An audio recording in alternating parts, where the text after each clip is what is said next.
When you think of Julius Caesar, what comes to mind? A powerful Roman general, a brilliant politician.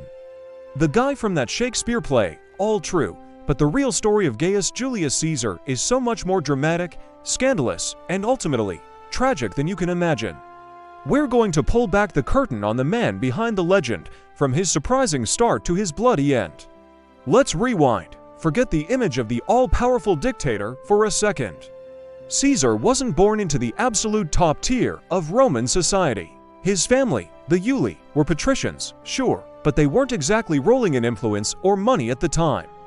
Young Caesar had to be clever, ambitious, and frankly, a bit of a risk-taker to get noticed, and boy, did he take risks. One of the most legendary stories from his youth involves pirates. Yes, pirates. While sailing in the Aegean Sea, Caesar was captured by pirates who demanded a ransom of 20 talents of silver. Now, a normal person would be terrified. Caesar, he was reportedly insulted. He laughed and told them they clearly didn't know who they'd captured and that he was worth at least 50 talents. While his associates went to raise the money, Caesar just chilled with his captors. He wrote poetry, made them listen to his speeches, and even joined in their games, all while bossing them around and jokingly promising to crucify them all once he was free. The pirates thought he was hilarious. They loved this charismatic, audacious young Roman. Well, guess what? As soon as the ransom was paid and he was released, Caesar raised a fleet, hunted down those same pirates, and he crucified them, just like he promised. This one story tells you almost everything you need to know about his personality. Audacious, charming, and absolutely ruthless. This ambition didn't stop with pirates. Back in Rome, he knew he needed to climb the political ladder, the cursus honorum. And that required two things: popularity and money. He got the first by throwing lavish games and festivals for the people of Rome. He was a man of the people, a populist who understood that public favor was a powerful weapon, but those games were expensive. Caesar fell into massive debt, borrowing huge sums of money from powerful men like Crassus, the richest man in Rome. It was a high-stakes gamble. If he failed, he'd be ruined, but if he succeeded, the rewards would be immense. His political and military career began to skyrocket. He was elected to various offices, each one a stepping stone to greater power. But his defining moment came with his appointment as governor of Gaul, modern-day France.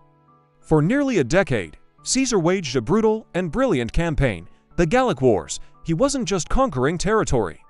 He was building a personal army, one that was fiercely loyal, not to the Roman Senate, but to him. His written accounts of the war, the Gallic Wars, were a masterpiece of propaganda, sent back to Rome to keep his name on everyone's lips and paint him as a military hero. He was a master of self-promotion. While he was away conquering, his rivals in Rome were getting nervous, very nervous. The Senate, led by his former ally turned bitter enemy, Pompey the Great, saw Caesar's personal army and immense popularity as a direct threat to the Republic. They issued an ultimatum: disband your army and return to Rome as a private citizen. This was the moment of truth. To obey would mean facing his political enemies, broke and powerless. To refuse would mean civil war. Caesar stood with his 13th Legion at the edge of the Rubicon River, the legal boundary of Italy. Crossing it with an army was an act of treason.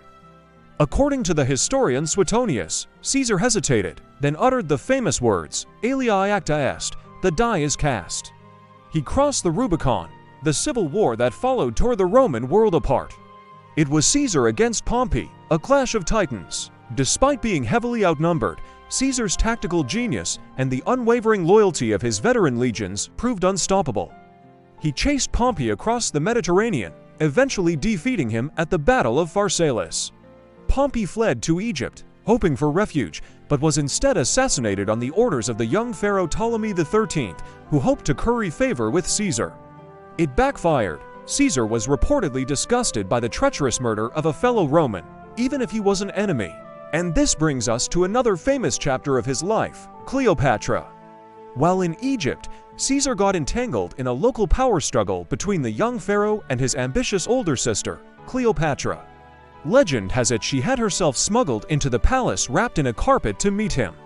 Caesar, a man in his 50s, was captivated by this intelligent, charming, and powerful young queen. He sided with her, defeated her brother's forces, and placed her firmly on the throne of Egypt. Their affair was both a political alliance and a genuine romance. She even gave birth to his only known biological son, Caesarion, or Little Caesar. When Caesar finally returned to Rome, he was the undisputed master of the Roman world. The Senate showered him with honors, eventually declaring him Dictator Perpetuo, dictator for life. He initiated sweeping reforms, creating a new calendar, the Julian calendar, which we basically still use, reorganizing the government and extending citizenship. He seemed to have it all: absolute power, the love of the people, and a legacy that would echo through eternity. But not everyone was celebrating. A group of senators, who called themselves the Liberators, saw Caesar not as a savior, but as a tyrant who had destroyed the Roman Republic. They believed the only way to restore freedom was to eliminate him. The conspirators were led by Marcus Junius Brutus, a man Caesar considered a close friend, almost like a son, and Gaius Cassius Longinus. They chose the Ides of March, March 15th, 44 BC, to carry out their plan. Caesar had been warned. There were rumors, bad omens, even a note handed to him on his way to the Senate that supposedly detailed the plot, but he never read it. As he entered the theater of Pompey, where the Senate was meeting, the conspirators surrounded him. One senator pulled down his toga, the signal, then they all struck. They lunged at him with daggers they had hidden in their clothes. Caesar initially fought back, but he was overwhelmed. The final, most devastating blow came from a man he trusted. According to ancient sources, when he saw Brutus among his attackers, he was heartbroken. His famous last words, immortalized by Shakespeare, were at "Tu, Brute, you too, Brutus." With that, he pulled his toga over his head and fell at the base of a statue of his old rival, Pompey. He had been stabbed 23 times. The assassins believed they were heroes, that they had saved the Republic. They were tragically wrong. Caesar's death didn't restore the old system. It plunged Rome into another round of brutal civil wars. The power vacuum he left behind was eventually filled by his adopted heir, a young and cunning man named Octavian.